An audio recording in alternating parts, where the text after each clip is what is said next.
Hello and welcome everyone. आज के इस वीडियो लेक्चर में हम डिस्कस करेंगे कैबेज की डिजीज़ेस के बारे में। सिलेबस के अकॉर्डिंग हमें दो डिजीज़ेस के ऊपर फोकस करना है, that is Alternaria leaf spot disease and black rot disease of cabbage. अब देखो, अल्टरनेरिया ब्लाइट जो डिजीज़ है, जिसे अल्टरनेरिया लीफ स्पॉट के नाम से भी जाना जाता है, ये सारी जो क्रूसीफर्स में जो क्रॉप्स आती हैं उनमें, जैसे कि मस्टर्ड में भी ये देखने को मिलती है अल्टरनेरिया ब्लाइट, तो उसी तरीके के उसके कॉमन सिम्टम्स होंगे क्योंकि सेम फैमिली की क्रॉप्स के ऊपर ये पैथोजन अटैक कर रहा है। तो अल्टरनेरिया लीफ स्पॉट या अल्टरनेरिया ब्लाइट ऑफ कैबेज का कॉजल ऑर्गेनिज्म है अल्टरनेरिया ब्रेसिसिकोला। आपको हर डिजीज़ का कॉजल ऑर्गेनिज्म जो है वो याद रहना चाहिए। अब देखो, जब हम अल्टरनेरिया फंगस की बात कर रहे हैं तो यहाँ पर कुछ कॉमन सी चीज़ें हैं जो कि कहीं पर भी अल्टरनेरिया आएगा तो उसके लिए कॉमन रहेंगी। पहला तो ये एक लो शुगर पैथोजन है। इट मीन्स कि ये प्लांट की लोअर लीव्स जो होती हैं, जो पुरानी पत्तियां होती हैं, उनके ऊपर सबसे पहले अटैक करता है। ठीक है। दूसरा, अल्टरनेरिया जो है उसका मेन कैरेक्टरिस्टिक सिम्टम होता है कि ये टारगेट बोर्ड सिम्टम्स जो है वो बनते हैं इसमें। जैसे कि टारगेट बोर्ड सिम्टम क्या होते हैं, आप यहाँ से नोट डाउन कर सकते हैं कि टारगेट बोर्ड सिम्टम्स जो है या टारगेट बोर्ड इफेक्ट जो है वो कौन सी फंगस देती है, दैट इज अल्टरनेरिया। इसका मीनिंग क्या होता है कि आपने वो देखा होगा, जो एक टारगेट बोर्ड होता है उसमें इस तरीके से कंसेंट्रिक रिंग्स होती हैं और उसके बीच में एक टारगेट पॉइंट होता है। ठीक है। तो इसी तरीके से कंसेंट्रिक रिंग्स बनकर इसमें टारगेट जो स्पॉट होते हैं उसका फॉर्मेशन होता है और ये जो कवरिंग होती है ये येलो हालो से कवर्ड रहती है। ठीक है। तो ये इसके कॉमन से सिम्टम्स हैं। अगर सिम्टम्स की बात करें तो देखो, फर्स्ट सिम्टम्स अपीयर होंगे, पिन साइज के ब्लैक स्पेक्स बनेंगे लीफ पे और स्टेम पे। उसके बाद में ये बढ़ते बढ़ते ये जो स्पेक्स बन रहे हैं, ये पिन साइज के ब्लैक जो स्पॉट्स बन रहे हैं वो क्या होंगे, एनलार्ज होंगे। कंसेंट्रिक रिंग्स में टारगेट स्पॉट या बुल्स आई लीजन सिम्टम्स भी इनको बोला जाता है, ये बनाएंगे और ये जो है ये येलो हालो से कवर्ड रहेंगे। ठीक है। यानी कि बाहर की जो कवरिंग होगी वो येलो होगी। फिर जो है ब्लैक शूटी स्पोर्स जो हैं वो लीफ की सरफेस पे आपको देखने को मिलेंगे। जब बहुत ज़्यादा लंबे समय तक जब ह्यूमिडिटी रहती है तो ये ब्लैक शूटी स्पोर्स जो हैं वो सरफेस पर देखने को मिलते हैं। और जैसा कि हमने डिस्कस किया कि जो सिम्टम्स होंगे वो ऑल्डर या फिर उन निचली पत्तियों के ऊपर सबसे पहले दिखाई देते हैं। राइट। अब देखो, प्राइमरी सोर्स ऑफ इनोकुलम की बात की जाए तो ये एक सीड बॉर्न डिजीज़ है। ठीक है। तो infected seeds primary source of inoculum होगा और अल्टरनेरिया के केस में सेकेंडरी सोर्स ऑफ इनोकुलम क्या होगा, कोनिडिया, जो कि एयर बॉर्न होंगे, यानी कि एयर की हेल्प से एक जगह से दूसरी जगह डिसेमिनेट होते हैं। प्री डिस्पोजिशन फैक्टर्स की बात करें तो टेम्परेचर इसके लिए 28 to 30 डिग्री सेल्सियस रिक्वायरमेंट होती है और रिलेटिव ह्यूमिडिटी अप्रोक्सीमेटली 85%।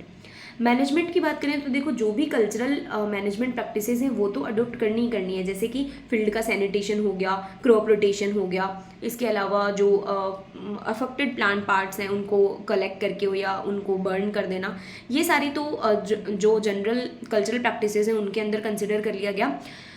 उसके अलावा हम अगर केमिकल ट्रीटमेंट की बात करें तो मैनकोजेब या एजोक्सिस्ट्रोबिन का एप्लीकेशन कर सकते हैं एट द रेट ऑफ 0.20%। यह आप इमेज में देख सकते हैं कि इस तरीके के यहाँ पर कंसेंट्रिक बोर्ड सिम्टम्स आपको दिखेंगे। ये यहाँ पर ये ऐसे इस तरीके के स्पॉट्स बन जाएंगे। ये इसकी सिम्टम्स को आप इमेज में देख सकते हैं।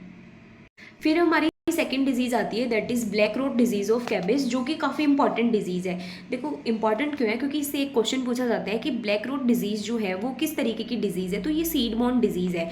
याद रखना, black rot disease of cabbage is a seed born disease. ठीक है। इसके अलावा जो ब्लैक रोट डिजीज़ है वो एक बैक्टीरिया के द्वारा कोज की जाती है। देखो, बैक्टीरिया के द्वारा फंगस के कंपैरिजन में बहुत कम डिजीजेस कोज होती हैं, तो इसलिए आपको बैक्टीरिया का जो साइंटिफिक नेम है वो पता होना चाहिए।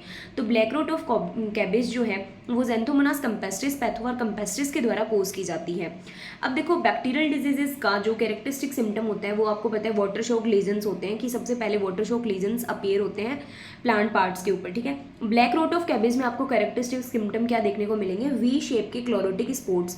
वी शेप के क्लोरोटिक स्पॉट्स का क्या मतलब है, जैसे कि सपोज कि ये कोई लीफ की सरफेस है, यहाँ पर ये मार्जिन से है ना, यहाँ पर इसकी जो नेक्रोटिक रीजन है वो बनना शुरू होंगे, जो स्पॉट्स बनना, और वो इस तरीके से वी शेप में बनेंगे। ठीक है। मार्जिन से, और जो लीफ की स्टार्टिंग मार्जिन होती है वहाँ पे इस तरीके से वी शेप के सिम्टम्स जो हैं वो देखने को मिलेंगे। तो ये इसके कैरेक्टरिस्टिक सिम्टम है। अगर बहुत सीवियर कंडीशन में ये डिजीज़ आई तो लीव्स जो है वो ड्राई हो जाएंगी और उसके बाद में प्लांट से अलग हो जाएंगे या डिटेच हो जाएंगी।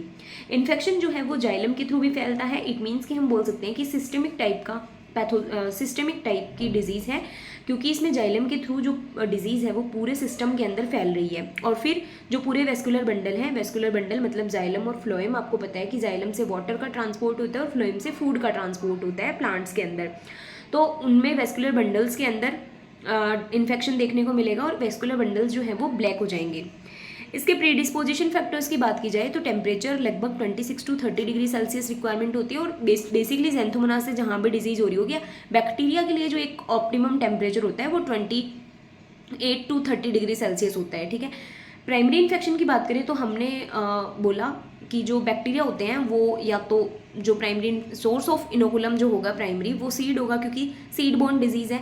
और प्राइमरी इन्फेक्शन जो है वो क्या होता है, ये जो बैक्टीरिया होते हैं ये सीड के अंदर ऑलरेडी प्रेजेंट होते हैं और फिर जैसे जैसे कोटिलिडन्स बनते हैं तो बैक्टीरिया जो है वो स्टोमेटा के थ्रू एंटर करते हैं, या फिर रूट्स के अंदर अगर कोई वुंड बन गई है तो वहाँ से ये बैक्टीरिया एंटर करेंगे प्लांट सिस्टम में। सेकेंडरी इन्फेक्शन की बात करें तो आपको पता है कि जो भी बैक्टीरियल डिजीजेज होती हैं उनका सेकेंडरी इन्फेक्शन हमेशा रेन वाटर की वजह से या फिर विंड की वजह से होता है।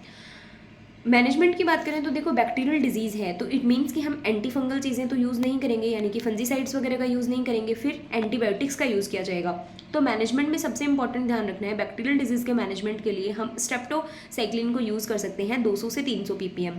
दूसरा crop rotation common management practices है, क्रॉप सैनिटेशन हो गया, क्रॉप रोटेशन हो गया, ये कल्चरल प्रैक्टिसेस के अंदर आ जाएंगे जो आपको हर एक पर्टिकुलर डिजीज़ के लिए याद रखनी ही होती है।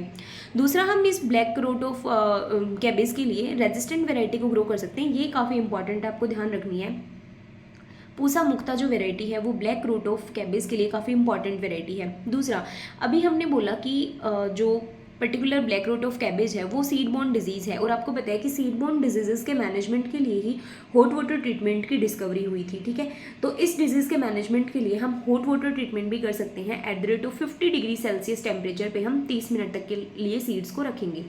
तो ये इसके मैनेजमेंट प्रैक्टिसेस हुई। इस तरीके से ये जो दोनों तरीके की डिजीजेज़ हैं, अगर आप इनको एक बार देख लेंगे तो सारे जो कॉन्सेप्ट्स हैं आपके क्लियर हो जाएंगे।